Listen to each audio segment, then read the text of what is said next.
Ravi tea తాగెళ్ళు రా. పర్లేదు sir నేను రా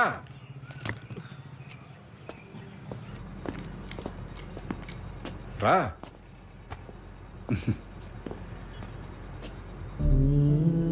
రవి, ఈ ప్రైజ్లన్నీ నా కూతురివి. మంచి కూచిపూడి డాన్సర్. జిల్లా స్థాయిలో గెలిచింది, రాష్ట్ర స్థాయిలో గెలిచింది, ఎల్లుండి జరిగే నేషనల్స్ లో కూడా గెలిచేది. అంత బాగా చేస్తుంది.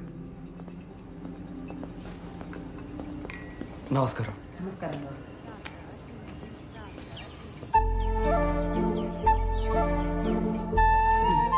థ్యాంక్స్ అండి. తండ్రి కూతులిద్దరికి పడదు, మాటలు లేవు. అప్పుడెప్పుడో ఆపుతావా? ఎల్లుండి ఢిల్లీ నేషనల్స్ తీసుకెళ్తాను కదా, అక్కడ గెలిచేద్దే. దాని తర్వాత నాతో మాట్లాడేద్దిలే. నాకెందుకు మధ్యలో? మీ ఇద్దరు ఒకటే కదా.